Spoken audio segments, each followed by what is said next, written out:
Good morning, everyone. Good morning to all the people that is watching us online.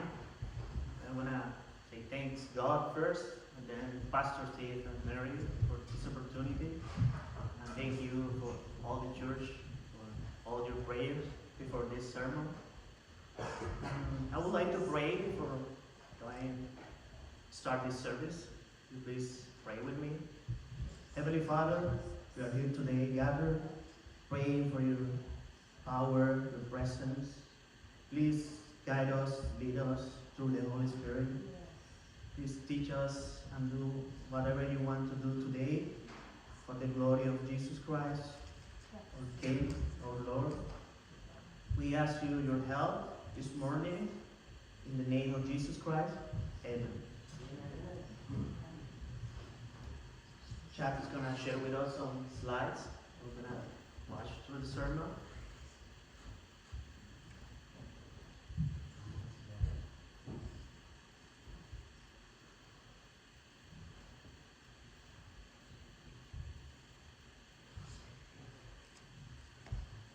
Okay, but while Chad is working, helping us, so we're going to talk about an important topic today that every single Christian or non-Christian deal with during his own life or their own lives, and it's about facing giants.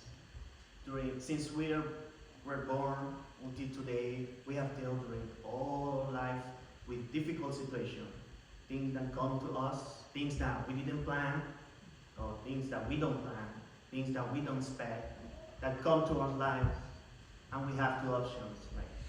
Deal with them or just let them conquer us. This is the topic for today, facing the giants. And many times we think that because we're children of God, our lives will be perfect without tribulations or difficulties. Only pure blessings, joy, and happiness. God loves us and always wants the best for us. But since Adam and Eve fell, sin entered to the life of mankind and the earth. God cursed the ground because of Adam and Eve's sin, and since then, throughout all of human history, mankind has struggled to have a relationship with God. When God created the world, He created Eden, a paradise, a place with no sorrow, no pain, with no diseases, with no wars. He created a perfect world for human beings.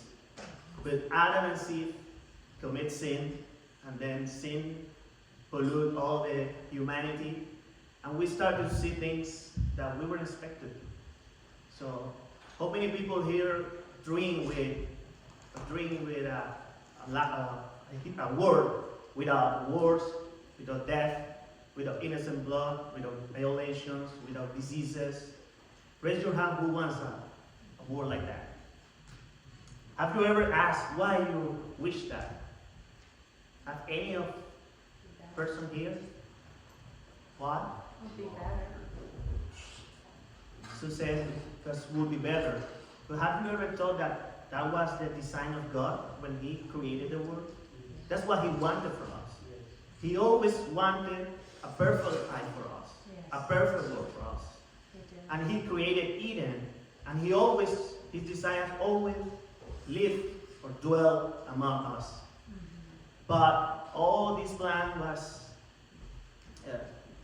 take a different course of action because Adam, Eve, you know all that story, and Satan deceived them.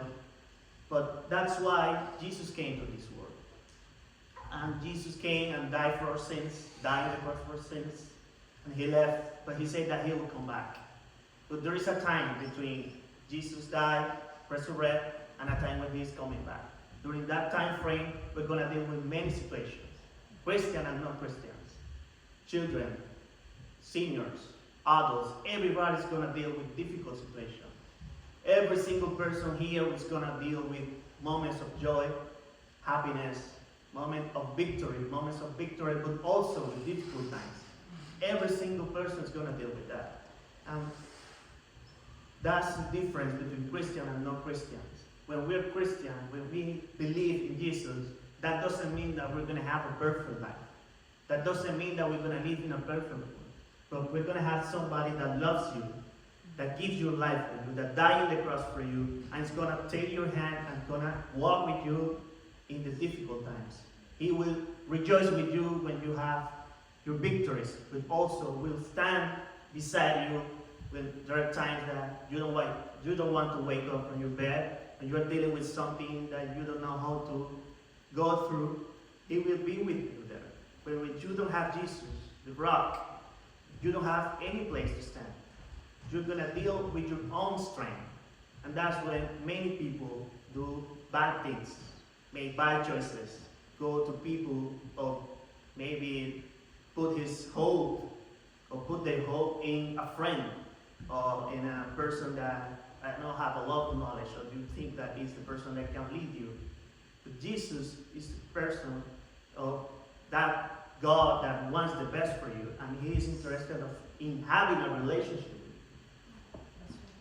So why facing the giants? Because giants, as you see in this picture, they're huge. You see Goliath there. And they can be intimidated. They can intimidate you. Sometimes when a giant face in front of you, you don't know how to face them, to fight against them. Sometimes we deal with situations that we don't know the answers. Sometimes even for ourselves or for our family or family member or relative. Giants can have different names. Maybe a disease or a problem with your a marital problem maybe, or a diagnosis of the doctor for you, for your son, for your children, something that you have never expected before. So maybe an accident, or maybe a relative that you didn't realize or you weren't expecting because he was very wealthy or healthy, passed away.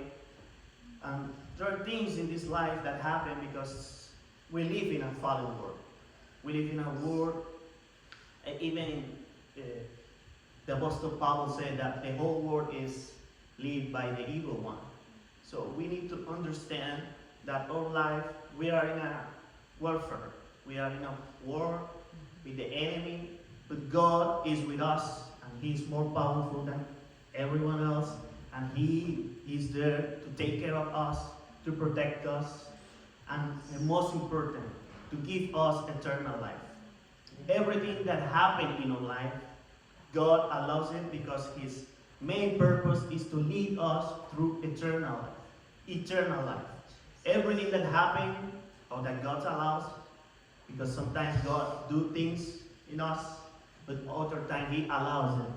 It's not His plan to do that with us, but as Job, that happened, that lose everything, his people, his children, his wealth, just because Satan was trying to push God to, was pushing him to test him because he believes that Job was faithful just because God had blessed him with everything.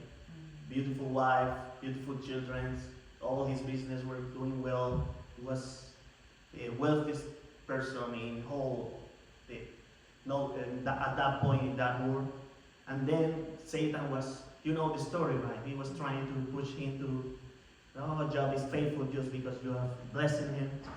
And God allows Satan to take away everything, but not his life. And sometimes those things happen with us. Sometimes God do things in us to prepare us to eternity. Even John said that in the book of John, Jesus said that what God really wants is eternal life for us. That we know face to face our God and Jesus Christ, the one that He sent. And that's why sometimes we serve God, we do things for God, we help people, we try to be as close as Jesus Christ and the Bible, we pray, we try to do good things, good deeds. We try to be good parents, good husbands, good wives, good friends. We try to be faithful in everything, faithful at work, faithful in our business. But sometimes bad things happen. Good things happen and also bad things. And sometimes God allows these things because He wants to transform you. He wants to lead you to eternity. That's his main purpose. That you dwell with him in eternity. That you know him face to face. That you can see them and you can worship them for eternity. And that's the pathway that God sometimes take us and lead us. And that's what we're going to talk. We're going to talk a little bit about the giants. You say, what? All these things that I've been saying are connected with the giants. We're going to see it. We're going to read the 1 Samuel chapter 17. 1 Samuel chapter 17, 1 to 7.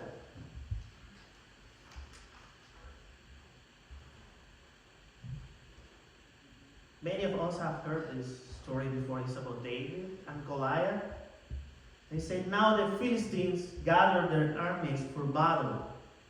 And they were gathered at Soko, which belongs to Judah, and encamped between Soko and Azekah in Ephes Dammim. And Saul and the men of Israel were gathered and encamped in the valley of Elah, and drew up in line of battle against the Philistines.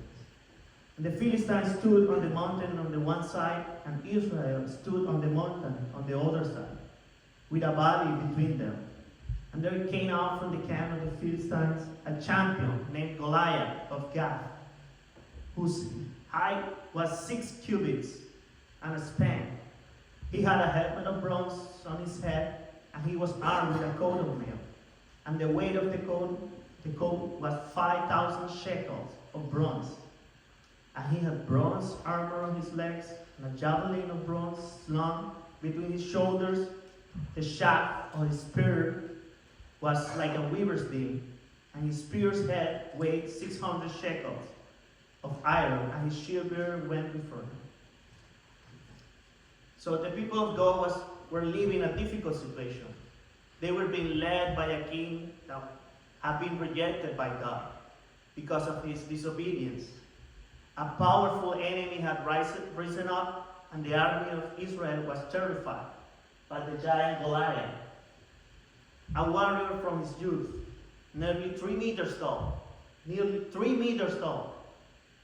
wearing a bronze helmet and a coat of mail that weighed about 57 kilos. The shaft of his spear was extremely heavy and thick, with an iron tip weighing almost 7 kilos. Can you imagine that? A person almost 3 meters, weighing a coat of mail of 57 kilos. He was a beast. He was extremely immense and threatening. So how many times these giants appear in our life? How many times we're living times when we are happy with our family, with our children, and suddenly a medical diagnosis hits you, suddenly a relative passes away, suddenly financial crisis knock your door, suddenly you start to have marital problems. I don't know how your giants is. Every single person here is dealing or have dealt or is going to deal with giants. We can run, we can hide, it's like they are going to be there. But that doesn't mean that God doesn't love you. God is there. God is attending to your prayers. God is attending to your suffering. God is attending also when you don't know how to handle these giants. And see, as I was mentioned before, when we see those giants, we have two options. We face them or we let them conquer us. When Goliath appears and started to curse the armies of God, everyone was freaking out. Everyone was like shaking. No one wants to deal with this giant. And how many times we have had these situations when we said, this problem is stronger than me. I think I can't handle it. I have been dealing with this for so many times. I'm trying to change with my own strength. I'm trying to be a better person. I'm trying to do things better. And I see no results. I see that everything is going down. I'm taking my medication. I'm doing what the doctor has told me. And I feel the same. I see no changes. I see that my situation is not taking a better course of action. And it happened with Israel. It was the people of God, the country that God chose to show His glory. It took a senior, 75 years old, for a very, very far country, Mesopotamia, what is today Iraq. And He took him and He created a big, very big country. And now they are dealing with this threat. And what happened is everybody is scared about this guy. And God in Isaiah chapter 43:2 tells us, when you pass through waters, I will be with you. And through rivers, they shall not overwhelm you. When you walk through fire, you shall not be burned, and the flame shall not consume you. See that He doesn't say that we're not going to deal with.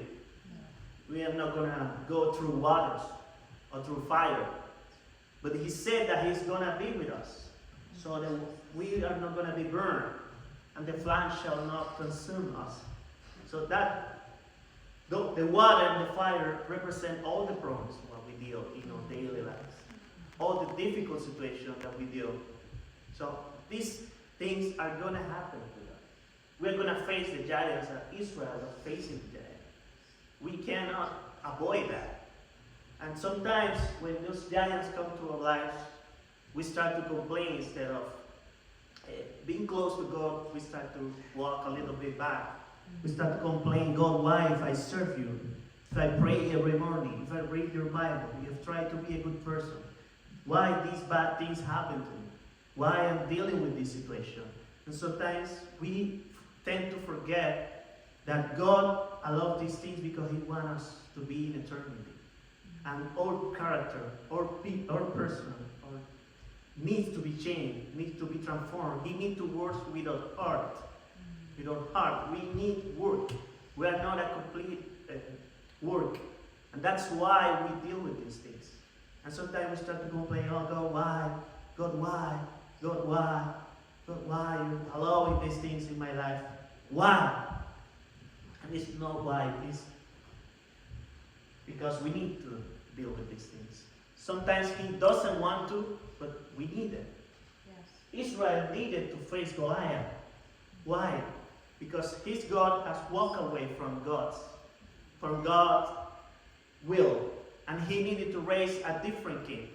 A king conformed to God's heart. So they need to face with this. Just think about it. If Goliath wasn't rise up, what will happen with David? Maybe he had never faced Goliath. Or maybe God would have found a different way of bringing David to the throne.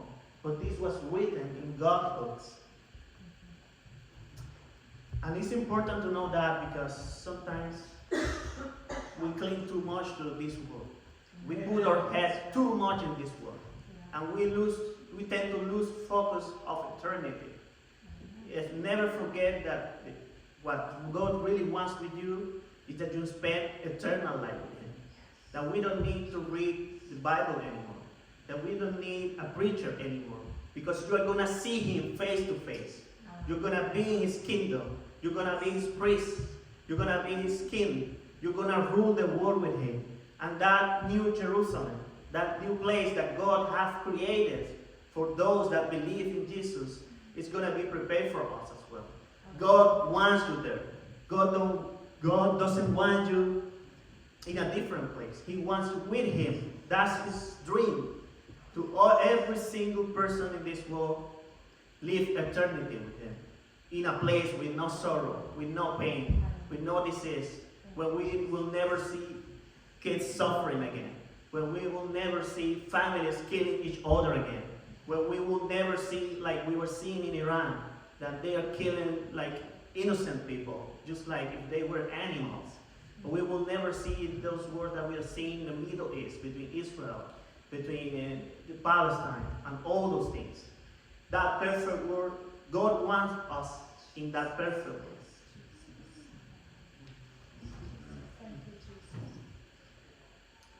And sometimes when we face these giants, as I mentioned before, we tend to go to the different sources. We need to go to that source of living water, Jesus Christ. When we have a problem, the first thing we have to go is to our room and pray. Put God first.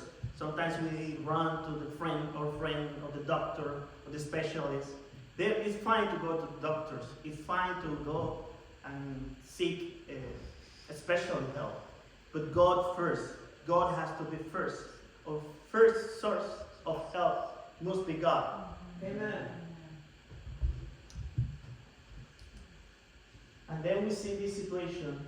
We see this beast in front of all of the house of the living God, Israel. And then we go to Samuel 17, 31-37. It said, when the words that David spoke were heard, they repeat them before Saul, and he sent for him. And David said to Saul, let no man's heart fail because of him. Your servant will go and fight with this Philistine. And Saul said to David, you are not able to go against the Philistine to fight with him, for you are but a youth, and he has been a man of war from his youth. I remember a case when I was still in Colombia, where I'm coming from, and we were having like a good time with family. I wasn't married yet, and suddenly something hit my father. So he went to the doctor. I have never been seen like suffering like that before, with pain, dealing with pain, a very bad way. And then he went to the doctor, and the doctor said that he diagnosed him with cancer. And when he came and shared those bad news with us, I was just thinking like, this can be possible, right? God, we trust you. You have given us a lot of promises with me, with my family, and we are expecting those things. We haven't seen them yet. And then we just look the faces each other, and we say, we didn't say it, but say we are not going to pronounce this again. And then I started to pray. First day, started to pray about it. First day, I didn't hear anything. The second day, I didn't hear anything.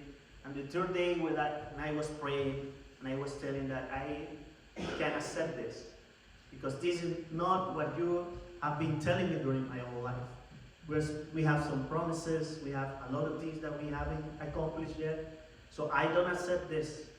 And that third day, I remember that I was praying, and I remember also that my mom said that thing to all the group of church. They started to pray, all the church praying all together for him, for my father.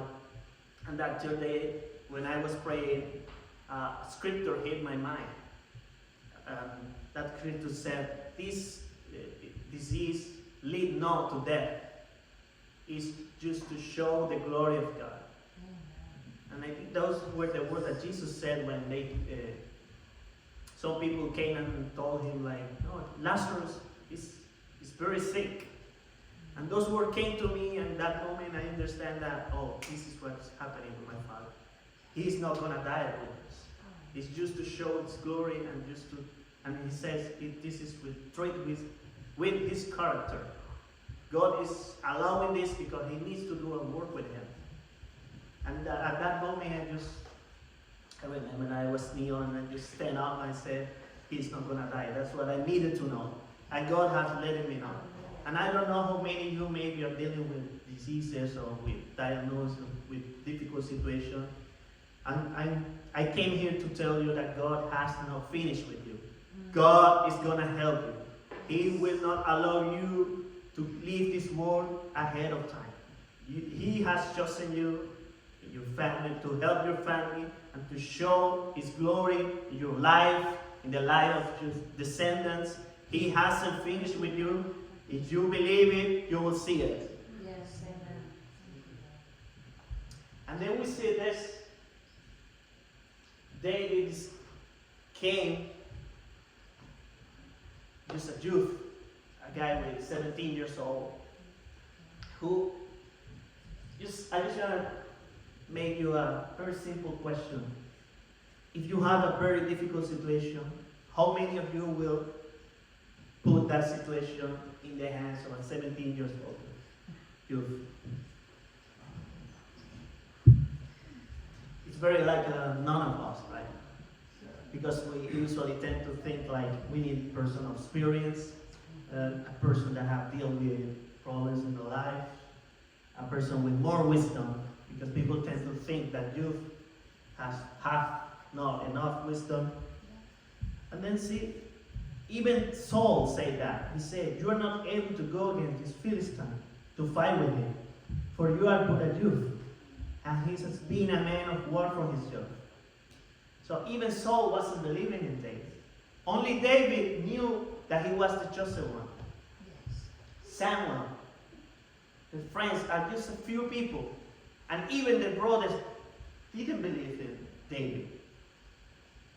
Actually, when David came, Eliab, his eldest, you know the story, he started to complain and call him like, what are you doing here? And he wasn't happy with David's presence. But David was there because his father sent him. And then see what David answered to Saul. "Your servant used to keep sheep for his father. And when there came a lion or a bear and took a lamb from the flock, I went after him and struck him and delivered it out of his mouth. And he arose against me. I caught him by his beard and struck him and killed him. Your servant has struck down both lions and bears, and this uncircumcised Philistine shall be like one of them, for he has defied the armies of the living God."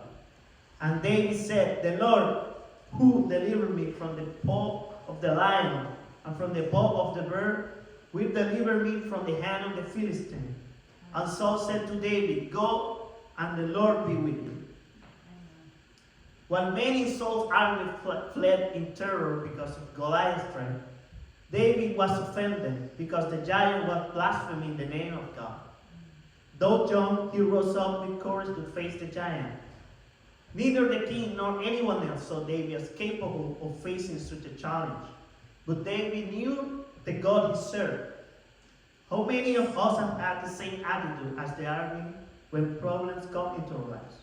When we face trials, difficulties, medical diagnosis, financial problems, depression, anxiety, and more. Sometimes we forget our God promised to be with us all the time. And what attitude are we having with the problems we're dealing today? The attitude of David or the attitude of the army? Just take a little seconds to think about what's my attitude. I'm believing that God is going to help me go through this problem, to this health problem, to this financial problem, to this problem with my wife, with my children, with my sister, that I have so many years that we don't speak each other because we have a bad relationship. How many of you have decided to believe in Jesus, like He is going to help me through this? Or how many are just like the army, thinking like, oh no, I'm freaking out with this, maybe I will ignore it, because if I ignore the problem, seems like the problem disappeared. No, it's gonna be there. Yeah. It's like when you're hungry. You can think about anything else, but your stomach is like growing like, you can feel it. Amen. So, what is our attitude? Like, remember, David was an outcast. They had David just taking a small flock of sheep. And even some scholars said that David was children that they had out of the marriage. Because in Psalm 51, it said, David said that in sin I have been conceived. But I don't know, that's what some people said. Basically the Bible it's not like this is what happened with David. But what is real is that nobody cares about him. He was hidden. And God see him in the middle of nowhere and chose him to be the prince of Israel, the leader. And sometimes we tend to forget that we have chosen one as well. Maybe we are not going to have the life of David, but we were chosen from the middle of family to honor God, to please God. We have been chosen to show the glory of God in our lives. God wants to show every neighbor, every co-worker, every relative that He is with us, that He loves us, that He has chosen us for a great purposes, and that great purpose finished in eternity. So don't tend to forget that. We tend to forget that when we are in the middle of the problem. And sometimes when we are dealing, for example, with a financial crisis, we forgot that God has telling us that He became poor so we can be rich. Sometimes when we're dealing with for these wounds, we have been healed. And we tend to forget those things. But God, as David, because David was seeing the same giant that everybody was seeing. David was seeing the same giant. The army and David, they were seeing the same person. Goliath, almost 3 meters tall warrior. But see why the attitude of David was different. Because he knew who this God was. And we need to remember today that our God is not a small God. He's the only one. The one that creates heaven and earth. The one that creates everything that we see. And even the things that we don't see today. Everything was created for Him. He's powerful. He's the unique. And He loves you. And He will always be with you. With every single one of us. And then in 1 Samuel 17:38, so it said, Saul clothed David with his armor. He put a helmet of bronze on his head and clothed him with a coat of mail. And David strapped his sword over his armor and tried in vain to go, for he had not tested them. Then David said to Saul, I cannot go with this, for I have not tested them. So David put them off. Then he took his staff in his hand and chose 5 smooth stones from the brook and put them in his shepherd pouch. His sling was in his hand and he approached the Philistine. How many people, when we deal problems, try or want us to do the same thing they have done? It's good to go and ask for help. That is not a problem. But the thing is that God wants us, what He wants us to do is to first go to prayer, go to intimacy. Open your door, go there, pray, and He will give you the strategy that you need. It's good, and we have the blessing here to have pastors there.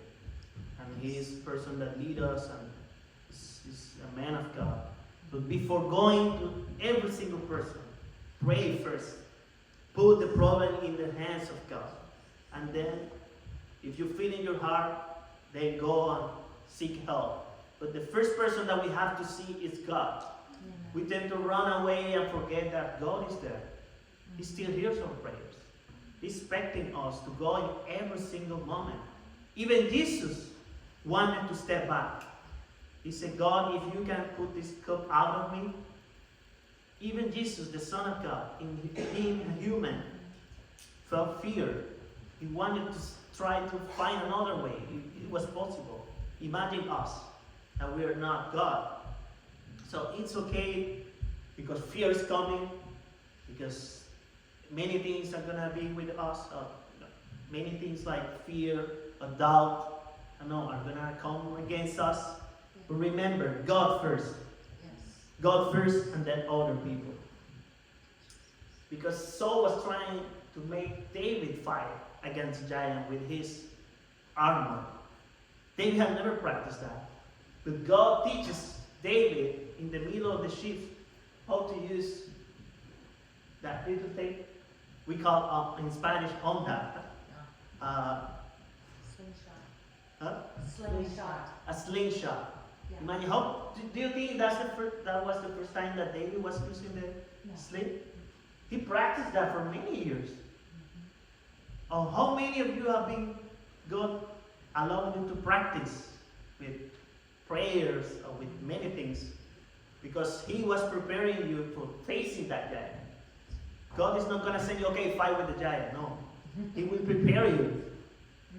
He will prepare you all over your life. When the moment comes, sometimes we think that we're not prepared, but for God's eyes we are.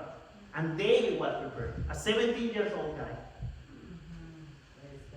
With no sword, no armor. Dude without slipshod. It's not unbelievable how God shows His glory. Yes. God calls us to pray and seek intimacy with Him so He can give us the tools for the battle.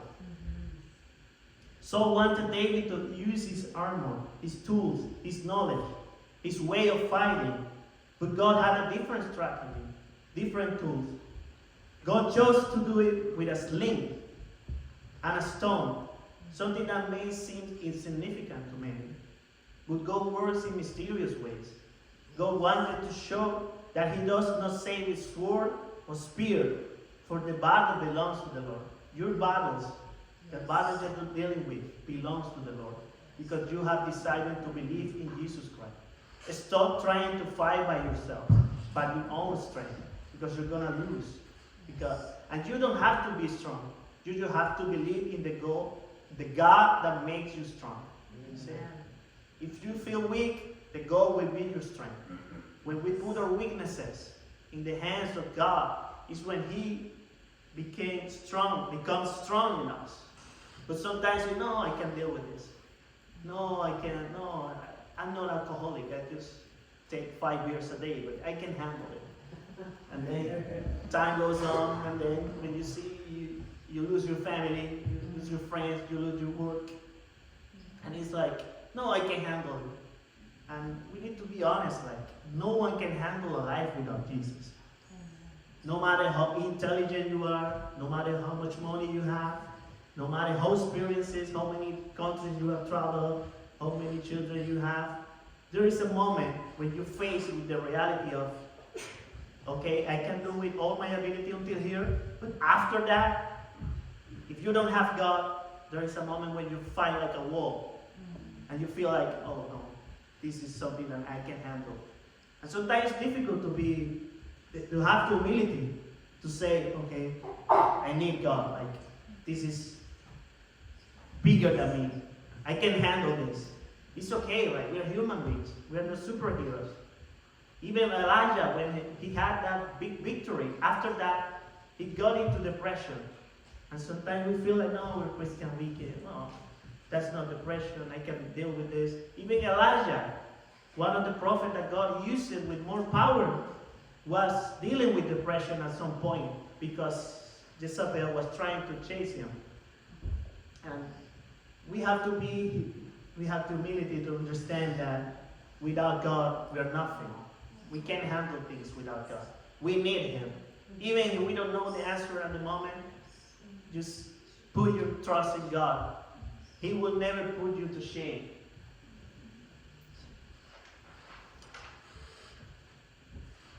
And then we were talking about David and how he dealt with Goliath. And then David went there believing that God will give him the victory. And see, I'm going to finish with this. He said, "This day the Lord will deliver you into my hand, and I will strike you down and cut off your head. And I will give the dead bodies of the host of the Philistines this day to the birds of the air and to the wild beasts of the earth, that all the earth may know that there is a God in Israel, and that all this assembly may know that the Lord saved not with sword and spear, for the battle is the Lord's, and He will give you into our hand." See how he was declaring his victory in front of Goliath. And Goliath was cursing him and saying, "Am I a dog? Did you come with sticks to me?" So he put it in, he was cursing him. And David was sure that God would give him the victory. And asked how a 17-year-old guy was sure of a victory against this animal. It's because maybe we can be small or smaller than a problem, but never a problem will be greater than our God. That's right. We can be small and sometimes There are things that we can handle, but God knows. We always know that He is the one that gives the victory. So stop fighting with your own strength. So put those problems to God. Put those problems in His hands. Yes. The only thing that we need is to trust Him, to have faith that He's going to help us through.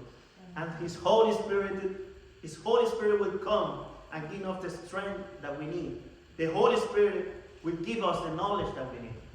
The attitude, He will help us. And He will even help us to pray in the right way.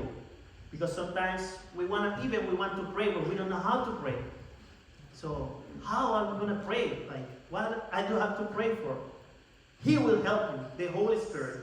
When we receive Jesus, Jesus said, I'm leaving, but I am not going to leave you orphans. He will send the Holy Spirit. He will guide you to all the truth. So that Holy Spirit is with every single one of us today. Because we have decided to believe in Jesus. We believe that He died for our sins, that He rose again the third day, and He's going to come back. So if we believe in Jesus, we will never be put to shame. As David struck down that giant, we're going to strike down a giant.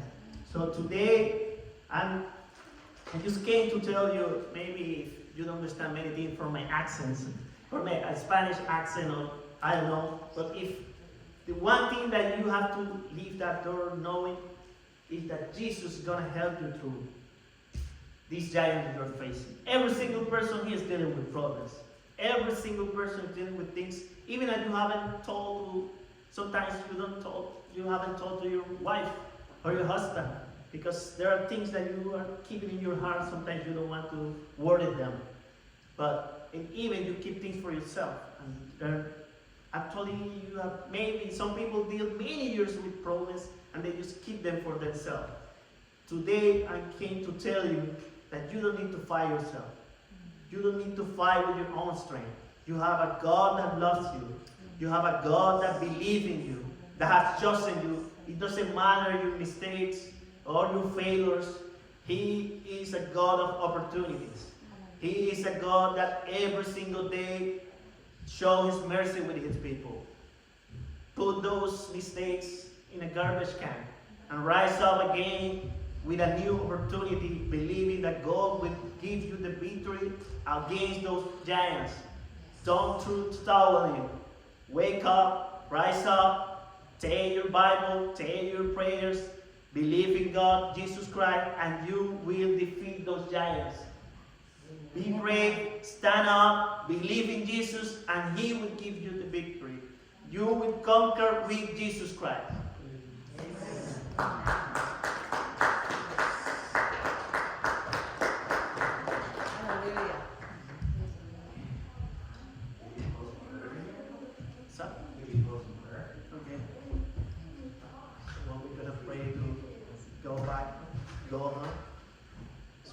Father, thank you for your word. Thank you for everything you are doing in our lives. Before leaving, God, we want to pray that you give us the strength, Lord, to face those giants that are fighting against us. You know our strengths, but you also know our weaknesses. You know that we are human beings, but we love you, Jesus, and we want to follow you. We want to walk with you, even though we face difficult things. But we also know that you are God that gives the victory. We believe in you. We trust you. Give us the strength. Lead us through this pathway. Help us to live in eternity with you. That your Holy Spirit always dwell with us. No matter what's going on in our lives, help us, God. Because we believe in this truth that Jesus Christ, the Messiah, the Son of the living God. Please send your angels now to guide us home safely. Please take care of us. Please bless these people and give us a week full of blessings, joy, and victory. In the name of Jesus Christ. Amen. Amen.